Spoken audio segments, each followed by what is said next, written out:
Hello, welcome back to the Cheap Seats Network. You were hanging out with Andrew, of course, here yet again. Basically, as always, until this quarantine and everything is over. Hopefully you are having a fantastic day.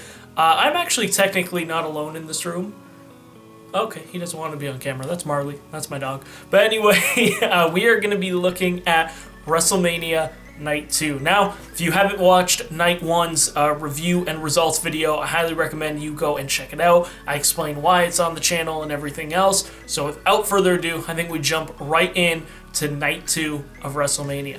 Now, I will say this, going into the review and results of Night number 2, I liked it. Again, overall, it wasn't terrible. There was obviously some tweaks that had to be made, but again, considering they had to do this in front of nobody, I was totally okay with it. I think it was, again, a pretty solid show overall as a whole. Of course, it's not the best WrestleMania, but I think under the circumstances, they made a lot of things work. Now, before going on and saying that, I do have to say this. There's a lot of sour people on Twitter, and it really annoys me, it really bugs me to see the reaction of these people and how dumb they could be. I will say names. I don't care. JD from New York, Brian Alvarez, Dave Meltzer. The big three. Anything that the WWE does, these three find any way to complain and to be upset and to just put them down. Would you have rather no wrestling at all this weekend or get the WrestleMania we had? I'm taking the WrestleMania. Again, it was much different, but it was fine. It was good. It was entertainment. It distracted me for 4 or 5 hours out of my day so I didn't have to think about all the garbage that is going on in the world. I don't know. I'm curious to know your thoughts, though. Comment section down below. And, of course, subscribe and like if you are new to the channel. Let's get into the actual results and everything else. First off, on the kickoff match, we had Liv Morgan and Natalya going one-on-one. And again, I said in the last video, kickoff matches are not usually my thing. I usually skip them or kind of just look at highlights. But it was a solid match. Overall, I think it was the best Liv Morgan's looked since her match with Charlotte before she kind of disappeared for a little while. And Natty looked pretty good. Liv Morgan getting the win, I think, is the right move. Kind of propel her forward a bit. Solid opener, in all honesty. Up next, the NXT Women's Championship starts the main show. Charlotte versus Rhea Ripley. The build to this match has been pretty solid. The match itself was pretty good. It was very hard-hitting. And you know what? This night in a whole for WrestleMania 2 for me was a night that would have benefited so much more with the crowd because they did so many things right that would have been amazing with a crowd. And I'm going to get to that a little bit later on. This is one of those matches. The way Charlotte was picking apart the knee and the way Rhea was selling it and just the way like they were just brutalizing each other on the outside for a little while. It felt like one of those matches that the crowd would really be invested in, especially as like an opener for WrestleMania as well. Overall, though, the match was, again, solid. It wasn't crazy. They did, though, despite losing, make Rhea Ripley look like an absolute star. She really looked like she could hang with the best of them. Unfortunately, though, she taps out to the figure 8, and Charlotte wins the NXT Women's Championship. Now, it's a bit of a head-scratcher, I know, for some, but nonetheless, Charlotte going back to NXT and potentially feuding with the likes of Candice LeRae, Io Shirai, Dakota Kai, Tegan Nox, etc. The list goes on, and maybe again a rematch with Rhea. It's intriguing.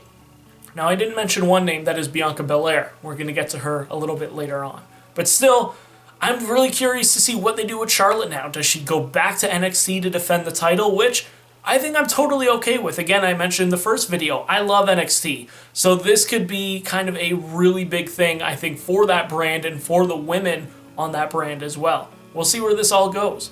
Up next, a match that I really thought should have been on Monday Night Raw. It was Aleister Black and Bobby Lashley. Here's the thing. This match kind of reminded me that Bobby Lashley's pretty good in the ring. We all know Aleister Black is really good. But Bobby didn't look too bad, even though he had those weird full pants on, which I've never seen. Nonetheless, it was kind of what you expected. Lana's like, hey, don't do your finisher, go for your other finisher. Aleister kicks Bobby in the face, wins the match.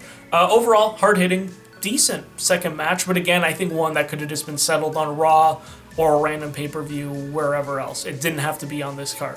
Up next, the love story of the generation. We're talking Otis and Dolph Ziggler, and of course, Sonya Deville in Dolph's corner as well. This is all about Mandy Rose. The match itself was nothing special. Again, just a simple match. But this moment and everything about most of this match would have been perfect for a crowd. They would have popped so hard if there was a live crowd. When Mandy Rose came out, when Mandy low-blowed Dolph Ziggler, and then when Mandy and Otis sealed it all with a kiss. If they had the live crowd for this, I am telling you, I guarantee it, the pop would have been huge for all three moments. Mandy's music, the low blow, and the kiss would have went nuts in the whole arena. Overall, though, the storytelling of this match, I liked it. It was a cheesy, dumb storyline, but the two of them, actually four of them with Sonya and Mandy as well, they made it work, and they made it fun, and I enjoyed it, like the whole story. I wonder where they're going to go from here. Maybe Mandy becomes the manager for Heavy Machinery, Sonya stays in Dolph's corner. It's going to be interesting where this all goes from now. I would love to see, though, a Mandy and Sonya storyline where they are against each other. Again, give us women's feuds that don't necessarily have to be about a championship. I'm all for it. Up next, we had the last man standing match. 9 years after Edge retired, he is back officially against Randy Orton. Now, this match was very heavy hitting, and of course they took the liberties of it being pre-recorded and everything else by just going around the whole performance center. Overall, it was a fine match. I just felt it went way too long. I liked it. I think they did a lot of things good, like with the brutality, Edge holding his neck, Edge holding his shoulder, and then Randy just wincing in pain. I liked it. Overall, I did.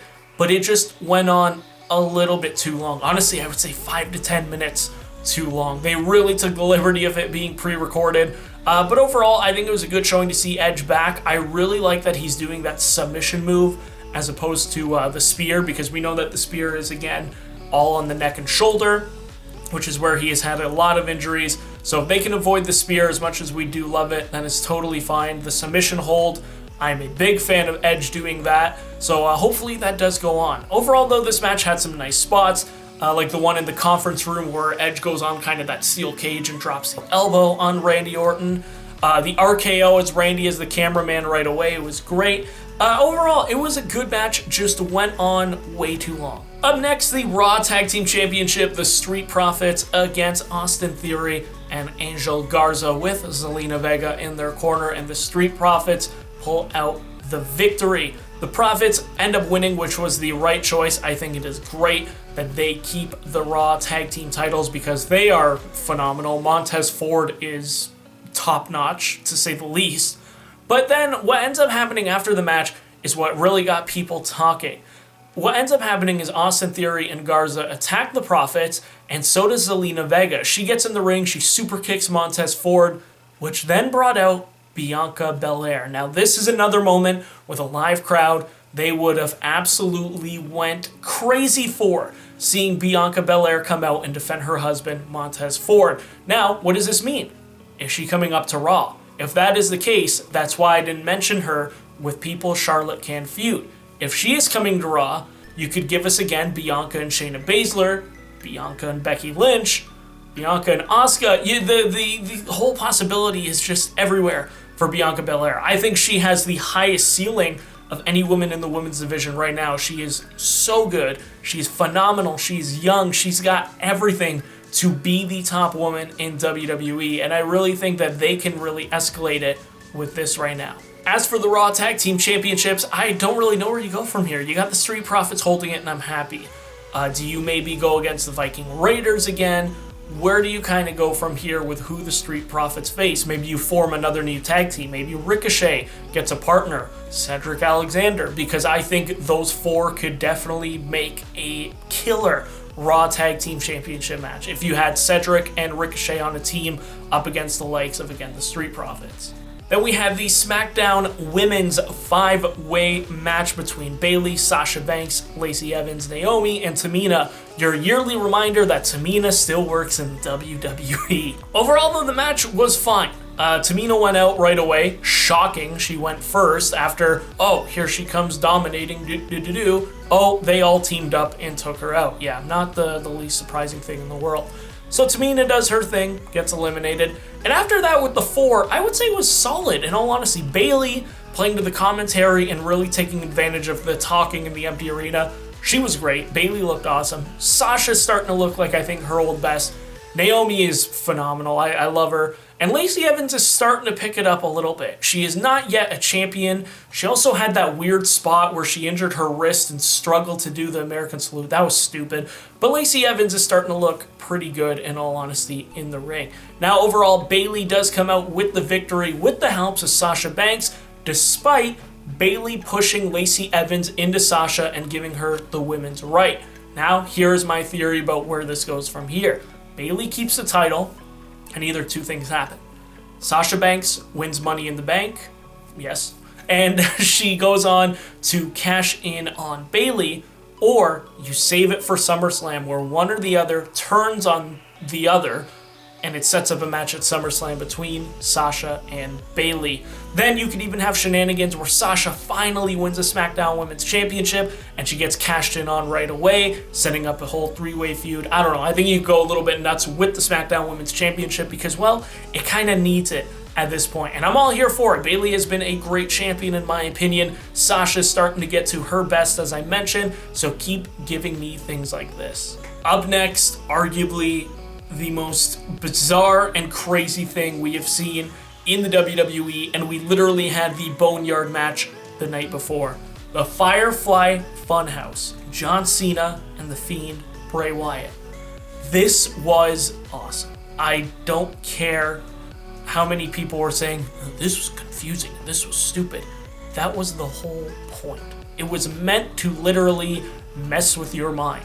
If you don't know the Bray Wyatt character by now, and you are an expert writer, and you are still sitting there telling me, oh, I didn't get it, you're covering the wrong sport. I really hate to tell you. It's the reality of things right now. So it starts off, John Cena enters the Firefly Funhouse, Vince McMahon's puppet shows up and keeps telling him, I want to see ruthless aggression. And Cena comes out reminiscing in his very first gear. But the thing that I think made it was Bray Wyatt cutting the Kurt Angle promo in the ring. Then you have Bray bring up Nikki Bella. Then you have Cena coming out as Dr. Thugonomics. Then they're in the 80s and Cena's just working out. But I think my favorite thing about all of it was the Eric Bischoff promo from Bray Wyatt that then brought out NWO John Cena. Basically reminiscent to Hollywood Hulk Hogan. And it was then showing too all the moments in those quick clips, if you didn't notice, those quick clips that it was showing was basically when the crowd turned on Cena. It showed WrestleMania against Bray Wyatt. It showed when CM Punk took the title and ran. It was showing the match against The Rock when he got booed. It was showing everything of when the crowd was starting to boo and hate John Cena. And I loved it because they had so many subtle little things in this match that made it, I think, rewarding for long-term fans like myself. Again, people who want to refuse to not understand the match even though they cover the sport, you're ridiculous and you're just trying too hard. Enjoy yourself a little bit. It was a good flashback on the career of John Cena, a good flashback on the things that could have been, because again, a lot of people are saying if Cena was a heel, you could have made it run like Hollywood Hogan and made it crazy. And they kind of showed that off in this. Overall, it wasn't even a match. It was a video, it was a mind trip like you were on drugs, but nonetheless, it was insane, and I liked it because it was absolutely stupid and crazy. Last but not least, the main event. Basically, it was copy and paste from the other one, the other night between Strowman and Goldberg. You get Drew McIntyre, Brock Lesnar. Suplex, F5, suplex, suplex, F5, Claymore kick, Claymore kick, Claymore kick, Claymore kick, F5, suplex, suplex, suplex, F5, suplex and F5, Claymore, suplex, F5, power slam, spear, suplex, F5, F5, F5, refresh, refresh, refresh. You get what I mean. Drew McIntyre wins WWE Championship as he should, but here's my thing. Please, please, please stop doing these at WrestleMania. We don't need the biggest title in the company to be defended this way at Mania. Give me McIntyre and Kevin Owens right now as well. Please, that is my dream for the WWE Championship. Overall, though, I felt that WrestleMania Night 2 was solid. Again, I really liked Night 1. I thought Night 1 was great. Night 2, again, I think it delivered. It was a little bit more dragged on. It was a longer show for Night 2. But overall, I'm happy. with WrestleMania 36, and I know a lot of people are choosing not to be, or they are not happy. That's fine. Everybody is entitled to their own opinion, but I am okay with this because under the circumstances, they made this work. The card was good. If they had the full roster, it would have been even better because we would have had the likes of Andrade Cien Almas and many others, Big E, the other Uso, Miz, etc., all a part of this card. But unfortunately, with the way things are going, they were unable to do it. But nonetheless, I was a fan of both nights of WrestleMania. Of course, it is not a WrestleMania that you are putting all the way at the top, but I think in recent years, it was actually pretty good. The wrestling was solid, and again, I keep saying it, the way they made things work was good. Overall, I am satisfied and I am happy as a wrestling fan. I'm curious to see what they are going to do in the meantime with everything basically still in lockdown. But of course, the most important thing is your comments. Let me know your thoughts down in the comment section below. And again, like and subscribe if you are new. I'm Andrew from the Cheap Seats Network. That is Marley. He's kind of stuck in here this whole time, as you can see, basically sleeping. And we are both signing on out. Thanks for watching.